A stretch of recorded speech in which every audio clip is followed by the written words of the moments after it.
Hi అండి, అందరికీ ఎలా ఉన్నారు? బాగున్నారు అనుకుంటున్నాము. మేము కూడా చాలా బాగున్నాము. ఈ వీడియో చూసే ముందు ప్లీజ్ సబ్స్క్రైబ్ చేయండి మన ఛానల్కి. అలాగే లైక్ అండ్ షేర్ కూడా చేయండి. సో ఈ వీడియో వచ్చేసి చిత్తారమ్మ టెంపుల్ జాతర గురించి అండి. ఈ జాతర 50 ఇయర్స్ నుంచి జరుపుకుంటున్నారు. సో ఎవ్రీ సంక్రాంతి తర్వాత వచ్చే ఫస్ట్ సండే రోజు నుంచి స్టార్ట్ అండి. ఒక 1 వీక్ జరుగుతుంది జాతర.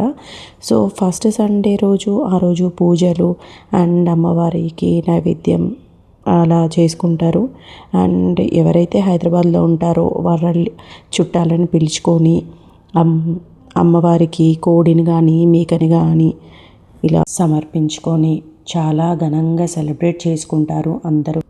గాజుల రామారంలో ఉంది. సో ఎవరైతే ఈ వీడియో చూస్తున్నారో మేబీ నెక్స్ట్ ఇయర్ అలా మీరు వెళ్ళడానికి ప్రయత్నించండి. సో నేను ఎర్లీగానే వీడియో పోస్ట్ చేద్దాం అనుకున్నాను, బట్ అన్ఫార్చునేట్లీ వీడియో లేట్గా పోస్ట్ చేస్తున్నాను. ప్రస్తుతానికైతే జాతర అయిపోయిందండి, నెట్కే లాస్ట్ అయిపోయిందండి.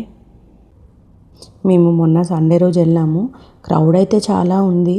సో ఆ క్రౌడ్లో లోపల వెళ్ళలేకపోయాం. బట్ అమ్మవారి దర్శనం అయితే మేము బయట నుంచి చేసుకున్నాము. బట్ దర్శనం అయితే మాకు చాలా బాగా జరిగింది. అండ్ అలా మేము ఫ్యామిలీ అంతా కలిసి కొంచెం షాపింగ్ చేసి అంటే స్నాక్స్ అలా తిని అలాగా తిరిగేసి తర్వాత ఇంటికి వచ్చేసాము. సో ఈ ఆలూని చూస్తే ఫస్ట్ తీసుకొద్దు అనుకున్నాను, ఏందో ఆయిల్ అట్లా చేస్తున్నారని. బట్ తర్వాత ఇక మనకు టేస్టింగ్ చేసే అలవాటు కాబట్టి తప్పకుండా తీసుకున్నాను. అండ్ ఇది వచ్చేసి కొంచెం స్టీల్ సామాన్ కొన్ని తీసుకున్నాము, కొంచెం షాపింగ్ అయితే చేసాము. అండ్ కొంచెం జ్యువెలరీ కూడా తీసుకున్నాము. అండ్ దెన్ నెక్స్ట్ ఇక మేము అందరం కలిసి ఇంటికి వచ్చేసాము. సో ఇదండి మా సండే అయితే ఇలా జరిగింది. And thanks for watching. Take care. Thank you. Bye.